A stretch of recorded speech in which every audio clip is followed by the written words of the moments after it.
Ladies and gentlemen, welcome to the Gfinity Esports Arena live from the heart of London. Today, we have Hearthstone Spring Masters 1 with 16 of the best players in the world, all competing to take home this championship. We have also assembled top casters from around the world to bring you an awesome show. But let's not actually delay any further. Over to you, Admiral and Nimsh. Hello everybody, it's Nimsh and Admirable. Welcome to Gfinity Arena in London, Hearthstone Masters Spring 1. 16 top players, great players. Some of them were invited, some of them are qualified. They went through a lot of qualifiers, 3 qualifiers actually. But Nathan, how are you doing? I'm doing fantastic. I've had a great flight over here. I've been enjoying London for the past couple of days and had some good food. And I'm here for some Hearthstone now, and wow, what a tournament we have. Like you said, 7 players were invited, and there's no shortage of talent there, and a lot of players coming from the open bracket as well, but obviously no shortage of talent in that one as well. So I think one of the bigger things about this tournament is that you have a lot of the names and the professional players that you've seen coming into this event, but a lot of fresh blood in this one, and sort of the first tournament we have going. We're going to waste no time getting into match 1. It's going to be Firebat versus DrEax for this first one, and actually DrEax is a player that I'm not too familiar with, but you being in the Polish scene, this is a Polish player, you actually know a lot about this guy. Oh yeah, DrEax is one of the best Polish players. He won Hearthstone Masters Invitational in Poland. He qualified for the Gamescom NVIDIA Finals. He was playing there at Gamescom in Germany. So a player who has some experience with live events, but on the other hand, he is a free-to-play player facing the world champion. What can you tell me about the world champion? Well, I mean, not really much introduction needed for this guy, Firebat. He's coming out of Team Archon, and this guy has put up quite a resume for himself. So many top 4 and top 8 finishes, along with, of course, the World Championships and the first Pinnacle victory under his belt.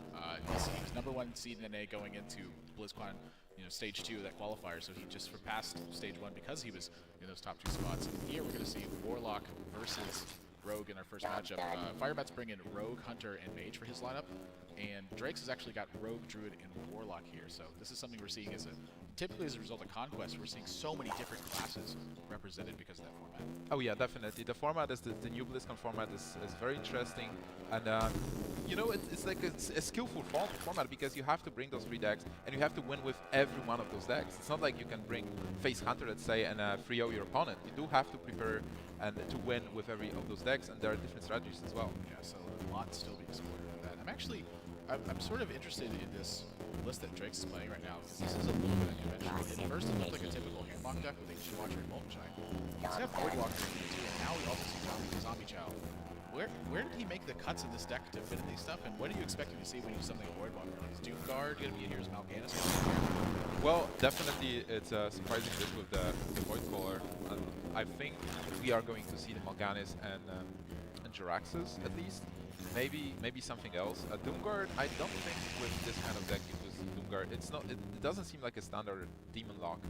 It is a different list, but like a surprise factor is really important in this tournament. And if he is able to surprise Firebat with this deck and win 1 game, that's enough for him. Yeah, I mean, I'd be very surprised to see. I wouldn't be surprised to see more, and obviously, wouldn't be surprised to see Tom at this point. But he sees both of them, and that's really where you're surprised. Firebat, he's sort of playing. Rogue has become a lot more popular recently in the past month or so, and there's been a lot of different lists I've seen experimenting. Purple Drink, he was just added over to Archon, and he was playing a Rogue list that had 2 copies of Gadgetzee and Auctioneer, and didn't have any Violent Teachers. But Firebat, choosing not to go that route, likes his 4-drop list. He's the most important slot at Hearthstone right now. He's playing with Violet Teachers, he's got sprints in here. He's got a lot of tools to start dismantling what's going on, and DrEax just seems to be fine with life tapping and passing his turnover. What about the Piloted Shredders? Because the Rogue deck is in a very interesting spot right now, as you said. Just changing a couple of cards can change the dynamics of the deck. Like some of the people play still like double oil, 1 oil, Soulseed deckhand. So which exact version is Firebat playing? We do see a lot of minions here, and the hand is good as well. But then, what is he going to introduce? Yeah, it's good that you mentioned that. When I see Violent Teacher, it's obviously so focused on the 4-drop slot. So to see something like Pilot Shredder here wouldn't surprise me. To see something like 2 Piloted Shredders would be a little bit of a surprise. I think at that point your hand starts to get a little bit clunky. You typically want a good mix of strong minions and then strong spells. And it doesn't really hurt you to draw all the time. Oh, certainly. And right now, DrEax a bit behind with no AoE spells. He has to do some cuts, but not necessarily cutting the AoE spells in handlock is a good decision there. But Firebat having a bit of an edge, being able to deal with stuff. There is a DrEax's pickup, which is very important for this Void Caller being dropped. Yeah, every life's really mattering in this game. I mean, just like you said, digging one card deeper. So not putting out his Ancient Watcher. Instead, choosing a life tap on turns 2 and 3. Firebat's got a pretty tough turn in front of it, too. There's a lot of different ways you can go with this. And I'm curious to see which way he goes. We're going to get a lot of insight into what exactly he's thinking about after this turn. So I'm certain cards like Shadow Flame are in his mind right now. When he sees the Void Caller, obviously he's probably thinking something like Demon Lock at this point. So a really heavy consequence in killing the Void Caller this turn. Because if something like Doomguard comes to play, it's going to be a lot tougher for him to answer it. Firebat is going to cast Sprint here because it's not like he has a burst, so going for phase is not a good option. But then if he casts Sprint, he still has time. The board on the DrEax side is not threatening at all. Zombie Chow is going to be 5, whatever happens. So he decides to fill up his hand to give himself a bit more options to make these choices here. Yeah, little disappointed.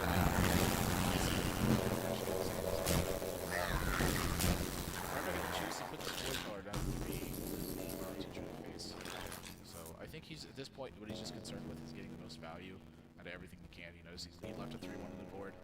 He ran one of his tokens into the Void Caller, so that way it doesn't really have a favorable trade anywhere. It's not going to stay on the board for an extra turn, unless something like Defender Vargas gets used.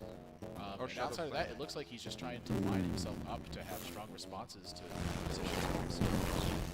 Oh yeah, certainly. I mean, attacking the Void Caller is a good play against Shadow Flame, being the Void Caller. But then there is a Defender Vargas.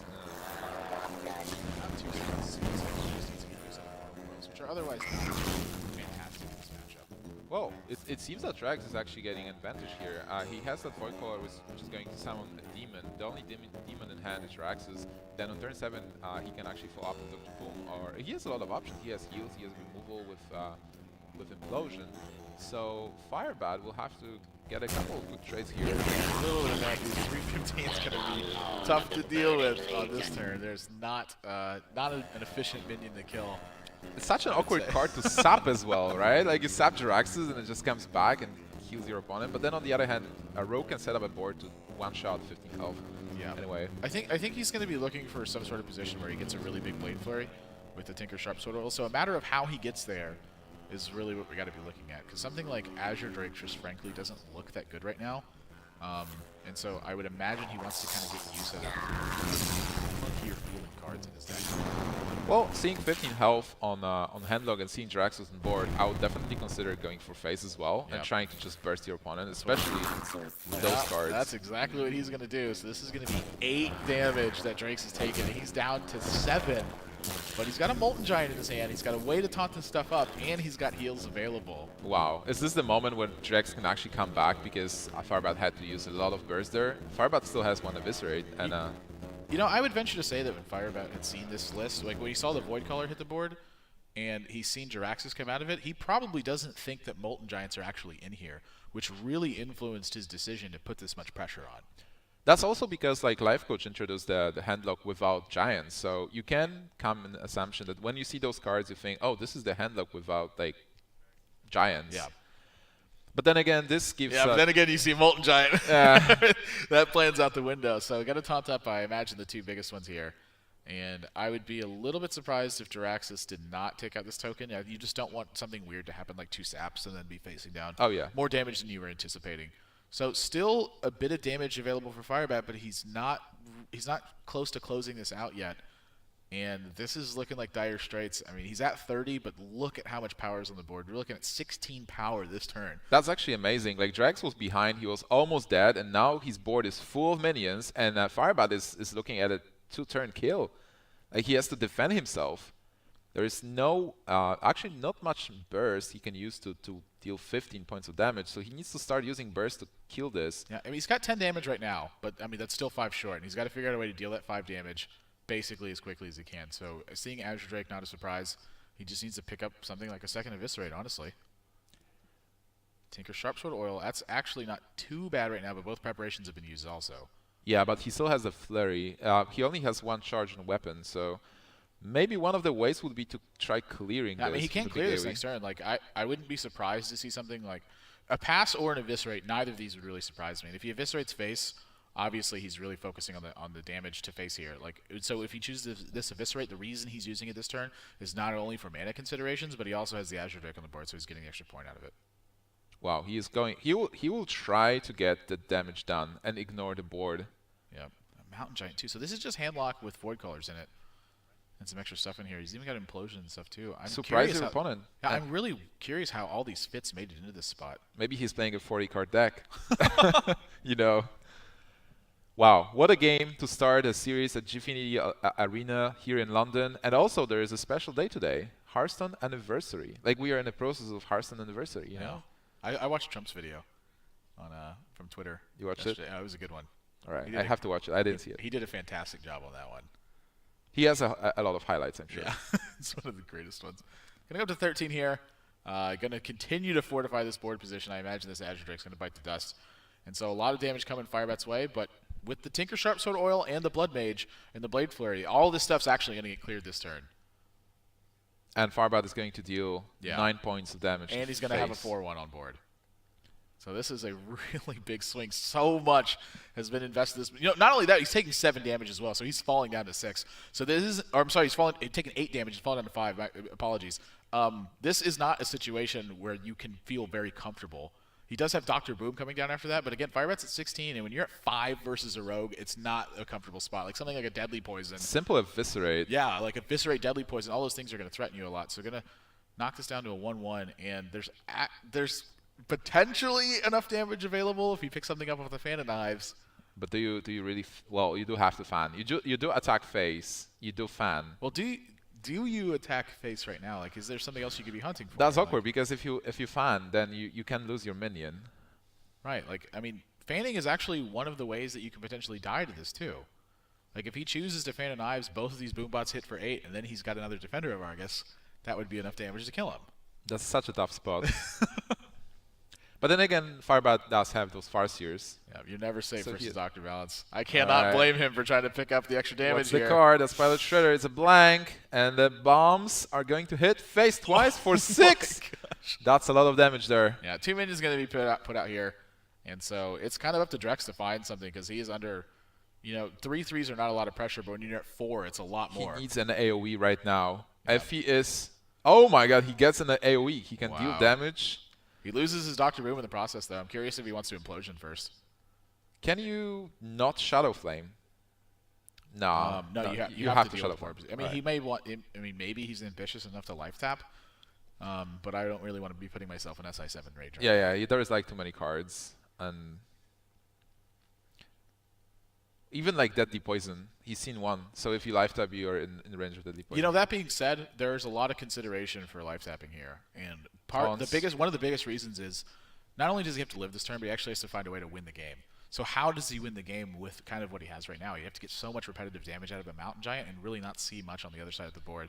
So having to go for sort of like a YOLO-ish play and picking up something else off of a life You tap. can go for Implosion to get some kind of a board, and then go face and Shadow Flame the Yep, boom. that's exactly what he's going to do. And that's that creates a situation where DrEax has the board. Well, Yeah, I think you just have to play the Iron Beak Owl. I think you just have to get damage in. I like it. Yeah. I like it. You just need to deal that 9 points of damage, and then there is a wow. Eviscerate that's going to This is seal gonna the game. close it, Yep. He only needed 2 points of damage that turn, so he still had a Deadly Poison. He had another SI7 agent. Plenty of outs here still from Firebat. That's going to be game 1 over to him. So his Rogue is going to be locked. And he's got 2 classes left to get it done now, Mage and Hunter. And I would venture to say that based on what we've seen from this Rogue deck, these are probably more aggressive variants of Mage and Hunter. Oh yeah, definitely. And also an important part of Conquest right now is that, as you said, the Rogue is locked. So we are not going to see Rogue from Firebat, but we are going to see this handlock, demon handlock from DrEax. Yeah, potentially. Potentially. Because now at this point, he can queue up any deck he wants. So you just saw this Rogue deck. You saw that obviously, I mean, it's doing kind of what Oil Rogue does. It's like he's waiting for the right cards. He wants to get a big Blade Flurry turn, which we saw. I mean, that was probably the most critical part of that entire game, was having an 8-point Blade Flurry to clear. He's cleared 6 minions that turn, 5 minions. What was it? I mean, so much effective damage. got dealt from that. And I don't know exactly what you want to queue up against this. I don't feel like any of my classes are too comfortable. He may just go for Warlock again, though. I can't blame him. Druid, though, I just spoke to him right before this match, and he said he was feeling comfortable about it. Druid is what he said is his favorite class. And a big part of that stemmed from when he was, like you said, he's a free-to-play player. So he played a lot of Arena early on, and one of the first packs he opened was a Golden Scenarius. And ever since then, it just kind of, grew on him, and Druid is what he's done. I played versus DrEax a couple of times in Polish tournaments, and also I think he won, like the first big win for him, winning the Hearthstone Polish Masters, he won versus me with his Druid deck. So definitely he knows how to place his Druid, and he trusts the deck. Wow, I'm really surprised that he kept his Harrison Jones in hand. So really targeting Eaglehorn Brothers and Golden Scenarios we were just talking about. And this is actually, at first I didn't see how the mulligans went. I was looking at these classes. That's a Golden Scenarios for DrEax. Well, there's an Arcane Golem in Firebat's hand too, so this is very likely to be something like Face Hunter. So would not be surprised to see Wolf Riders in here. Obviously, stuff like Leper Gnome is going to be in this deck list. He's looking to deal as much damage as he possibly can, and with a hand like the one DrEax has, this is so top-end heavy right now. It's also really important because Druid can go both ways for Hunter. If Hunter is a face Hunter, then the Taunt Druid counters it. But here, this is not a Taunt Druid. This is the double combo, possibly. And it really, the biggest part where it counters it too is when the face Hunters are a little bit greedier in trying to target format weaknesses rather than just trying to play face Hunter for the sake of doing so. Because if you know that you're navigating face Hunter through people who are potentially playing Taunt Druid, you're going to see Hunter's Mark in there. You're going to see Iron Beak Owls. And it gives it a lot of push potential against someone who's relying on one big taunt to gain themselves that extra advantage they need in that mid game. And 2 hero powers having to be invested into a mad scientist this early on. I mean, that's so much to be investing into that. That's an explosive trap, yeah. I wouldn't imagine any other trap in there. This is definitely one of the streamlined builds of the face Hunter. Yeah. I only wonder if Firebat is playing Leroy Jenkins. That's also a card that made it back to metagame in this particular build. Yeah. This is such an awkward turn too. I mean, I think he's got a Harrison Jones here. But God, I mean, is this really where you want to be Harrison Jonesing? You're looking at a 3/2 Mad Scientist, a Secret on your opponent's side of the board. You're down to 21. Your hand has a 7-drop and a 9-drop in it. He's also got combo in here too. So he's trying to be aggressive with this Druid deck, but he just doesn't have the tools to get it done this game, it feels like. Yeah, it seems really bad for DrEax here, both with regards to the mana curve and also with the cards that he gets. He gets Keeper. Oh, there is a Leroy Jenkins. By the way, Keeper of the Grove, one of the greatest cards to handle the face Hunter. He really wants it on turn 4, though. Yeah, obviously. But this still, this matchup is really bad for the Druid, and DrEax is not getting the best hands here to be able to defend himself. Yeah, it's tough to be aggressive in this spot, too. You're looking at Force Nature, you're looking at Savage War. These are likely going to either sit in his hand for a long time or be used as utility spells because he's so far behind on the life total this turn. He's potentially going to fall down 6 more points of health here. And it looks like he's just going to go for Knife Juggler instead. Also, DrEax doesn't have any taunts.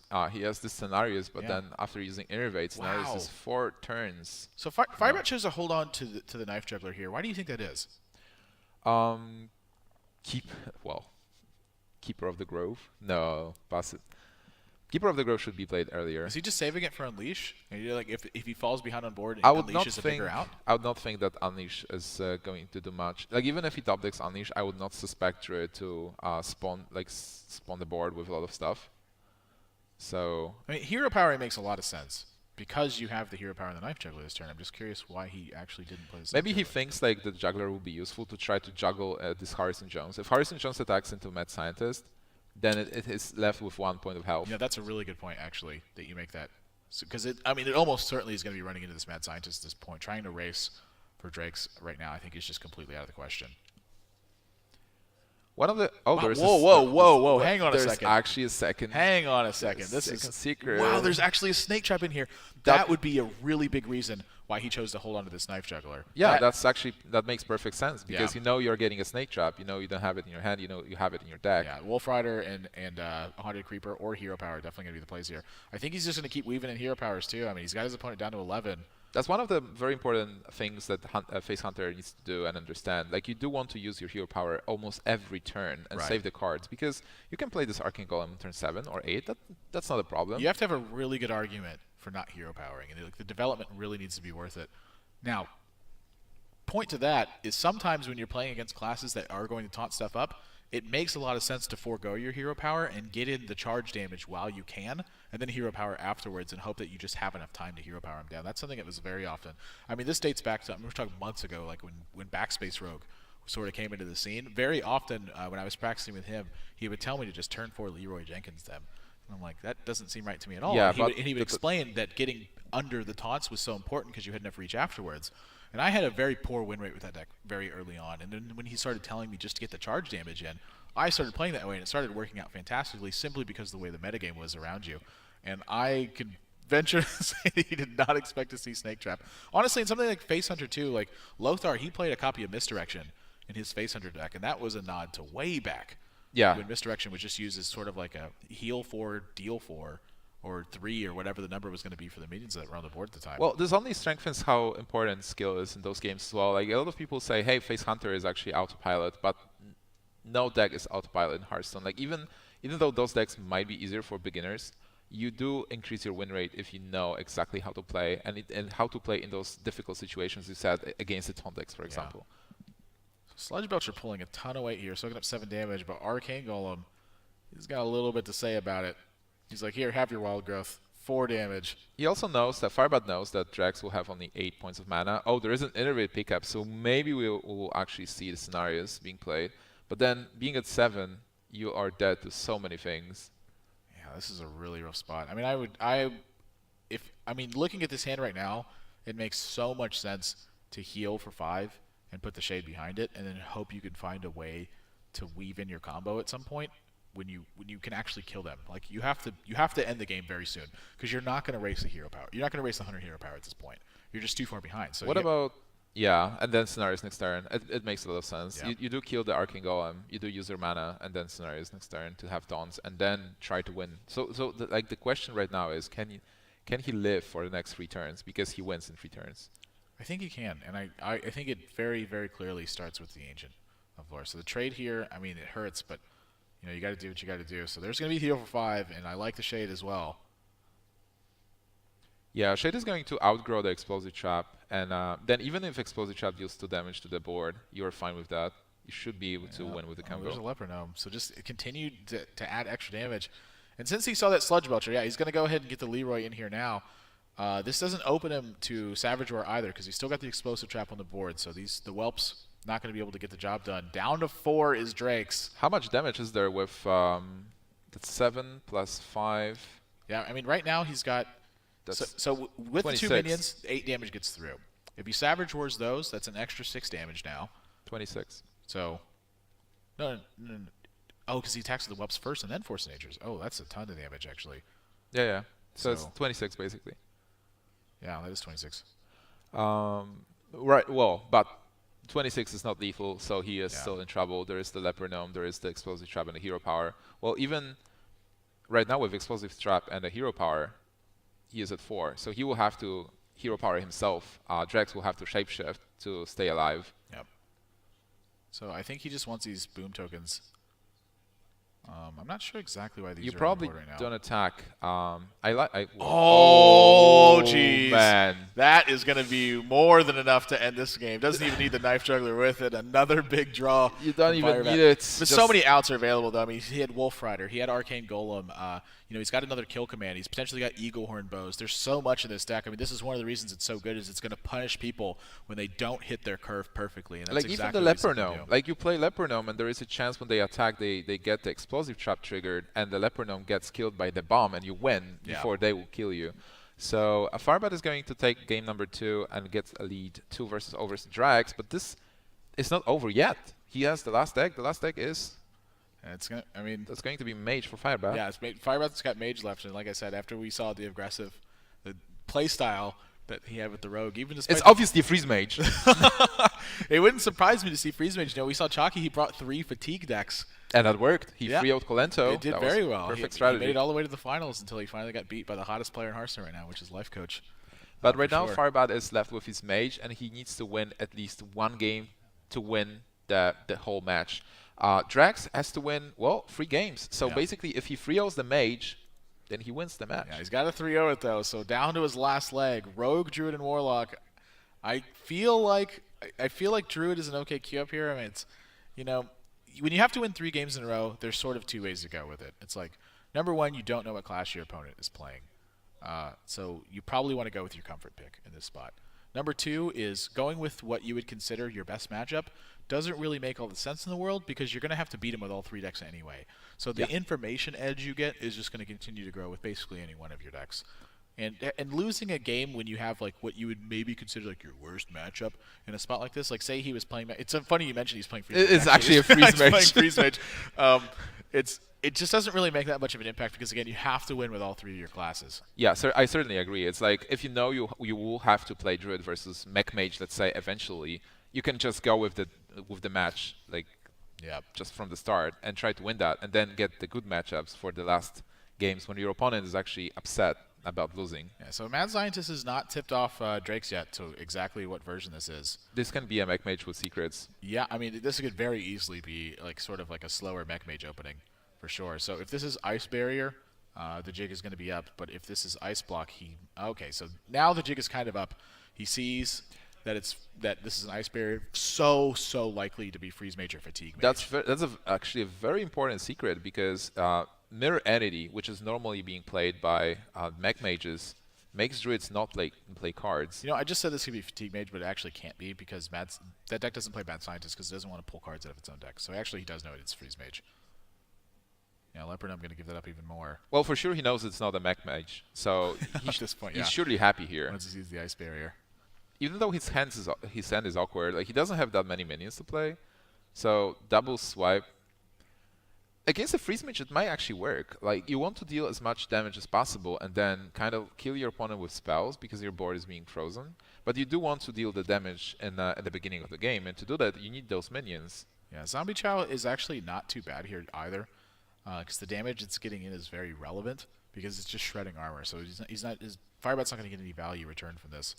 Something that I do want to see him do though is hold on to this Keeper of the Grove because it's so important when your board gets frozen to be able to silence one of your own minions and pull that freeze off so you can squeeze through that extra damage at the end game. It's such an important thing to have. So yeah, falling into the trap of playing Keeper here to save his coin I think would have just been strictly worse. So yeah, I certainly agree. Yeah, this is just a fine 5-drop. Honestly, it's just a booty bay bodyguard. It's not going to do anything. Like Mage doesn't have a weapon, and also Doomsayer. This is another reason to keep the Keeper in your hand because one of the great ways to deal with the board when you silence the Doomsayer, just continue keeping the board, and the Mage is in trouble.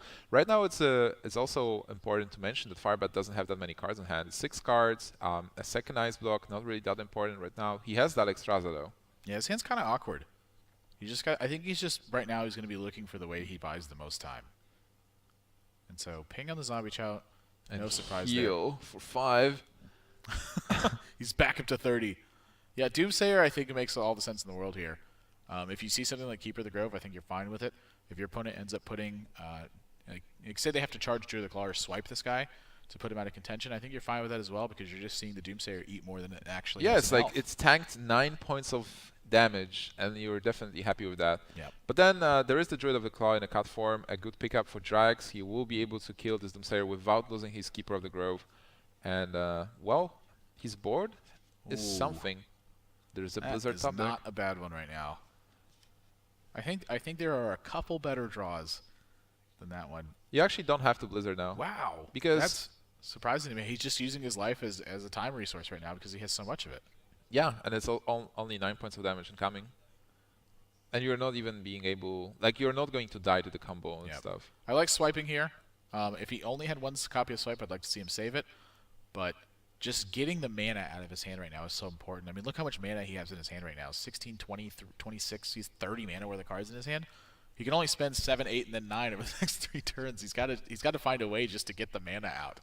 Oh yeah, certainly. And like on turn 6, he didn't have anything else to do. Yeah. Like, and you know the Flame Strike is coming, kind of, or like some kind of AOE. So just putting Shade of Nextramas instead of swiping would be awkward. I'm curious if he's going to draw cards with this Ancient Lore, or if he's going to try to hang on to it. It looks like, yeah, just card draw I think is totally fine at this point. But on the other hand, Ancient of Lore is a good card to keep and heal yourself after Alexstrasza because you can escape the range. Like, one of the strategies to win as a druid is like shapeshift every turn almost to get the armor in and then heal after Alexstrasza. Yeah. And if you're able to deal with that, Mage might not have enough burst to win against you. Yeah, not having minions to play or strong minions to play instead of the Ancient Lore, I think really heavily factors into that. And Doomsayer is just, oh gosh, it just feels so bad this turn because he's got to use his mana in such an awkward way. Like, well, you can use Keeper, silence Doomsayer.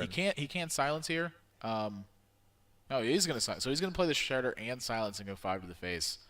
So more cards gonna get picked up from this Acolyte. Oh, he's actually going to kill the Acolyte instead of going for face. Yeah, but this is gonna be an Alexstrasza turn for sure. Icebook on Alexstrasza is always good, or is it? Oh wait. The problem is he doesn't have the burst to follow up after Alexstrasza. So if you Alexstrasza now, you commit, and you want to win the game in the next 2 turns at least, and you're hopeful that there is no way the Druid can heal. Well, if he plays the Alexstrasza this turn, the Alexstrasza is going to get targeted so often. So the fear of playing Alexstrasza here is seeing something like Big Game Hunter. Yeah. If the damage gets put on Alexstrasza, it means the Icebox not getting popped this turn, which I think he's totally okay with. But I can see why he wants to play this Archmage. If he plays Archmage, and then say he like Ice Lances the 5/4 and then Ice Lances the 4/3, his plan at that point is just going to be try to get enough damage out of Fireballs to like just kind of start choking the game out, honestly. All right, this is a big moment with, yeah, like I like this play. Double Ice Lance, getting those Fireballs, and ensuring that the Ice Block is not getting popped this turn. So you do have enough damage to win the game now after Alexstrasza, and you are still safe, or are you? Well, even with the combo, that's 18. So he's. Yeah, so Icebot can't get popped this turn. I mean, this Archmage has got to die. He's got to find a way to kill the Archmage this turn, which he has plenty of ways to do it. It's just a matter of how he does it most efficiently now. Well, combo is one of the good ways to do that. I think he really wants to save his combo, honestly. This is a tough spot. This is like one of the few positions where having used the swipe earlier in the game is harmful, is because he's not going to have a swipe to follow up on the Ice Block now. Because something else that happens kind of often in this matchup is when you have popped your opponent's Ice Block and they have an Ice Barrier played behind it, you don't really have that much damage from attacking left on the board. You typically will just have something like Swipe. You can't use a Hero Power even though they're at 1 because they'll have the Ice Barrier down. So you're putting them further out of reach. So having the second Swipe is kind of important. That's why you should play a Moonfire. It's like, oh, he used double swipe, I'm safe now, and then, oh, whoops. Yep, so now it's going to be Alexstrasza. I mean, he definitely has the damage now from the Archmages. You know, that's actually also really smart, too, is having using the Archmage as an effective style of Ice Block when everything was frozen, and then he has 3 Fireballs in his hand afterwards, so he's got plenty of damage here as well. Yeah, but on the other hand, 3 Fireballs needs 12 mana, so can DrEax clear Alexstrasza and deal 15 damage to face now? And I believe and then also deal 15 damage again because Firebat has the second Ice Block in his hand.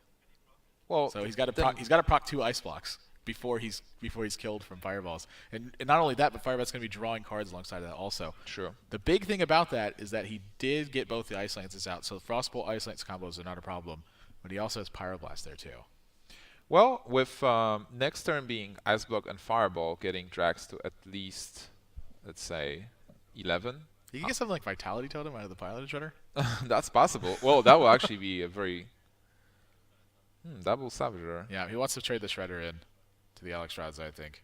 Oh, maybe he's reconsidering things. Yeah, I like well, he's going to kill Alexstrasza anyway and pop the Ice Block this turn. And he might value the Shapeshift.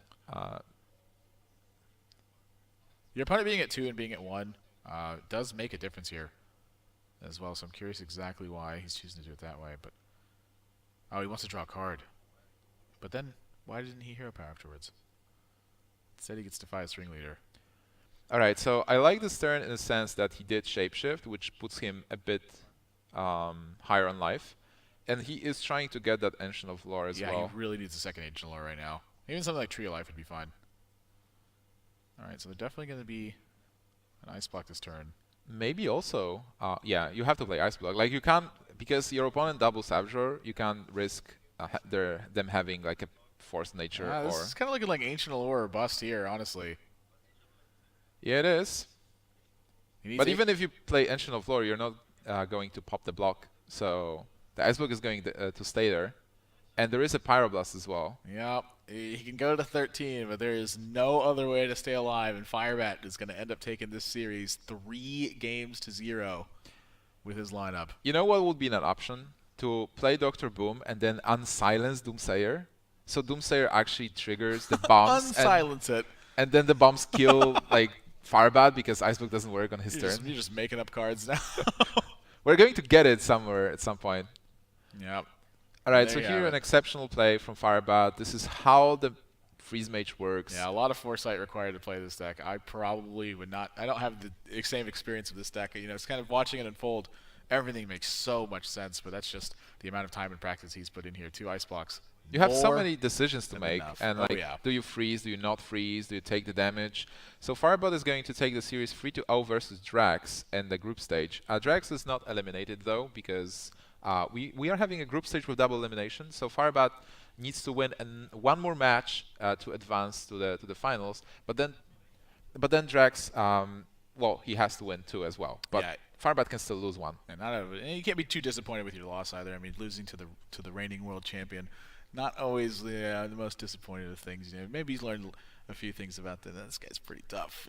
And you know, I'm really liking his lineup coming into it too. He's got 2 very aggressive decks, then 1 deck that's kind of aimed at you know, going the very opposite end of his aggression. Something that's really big in Conquest right now, in sort of the pro level play, is that you just want to bring a lineup that doesn't get 3-0'd by the same style of decks. Oh yeah, So definitely. like playing, like for Free instance, aggro decks, let's say. Yeah, There's like like one warrior and you can't win versus the warrior. yeah, it can be so much harder. Like when Chalky played 3 fatigue decks, nobody's targeting fatigue decks right now. So when he played them all, it was just very tough for someone's lineup to be able to beat 3 fatigue decks. Like usually you have 1 or 2 decks that beat them, and then when they beat one of your decks with a fatigue deck, it's out of the lineup now. You can keep going forward, but then they have 3 of them in there. And it's kind of like, Also the surprise factor. Like we literally joked about Firebat playing a Freeze Mage, and then he played a Freeze Mage.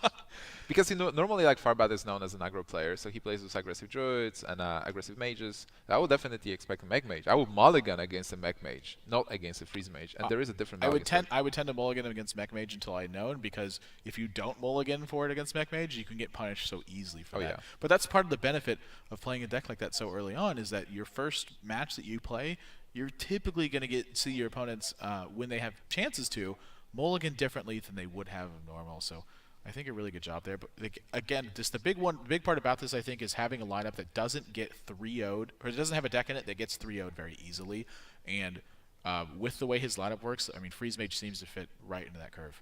Yeah, that certainly. But still, DrEax put a good fight, and he had some interesting decks. So I'm hyped to see more of those decks in the future, and more of Firebat as well. But we will be finished with this match, guys. Stay tuned. Give us your feedback. Like tweet at us at Gfinity, at NimshTV, at That's Admirable. Tell us who are your favorites in this tournament, who are you rooting for, and how do you enjoy the broadcast so far. Right now we are going to go for a short break, and after that we'll be back.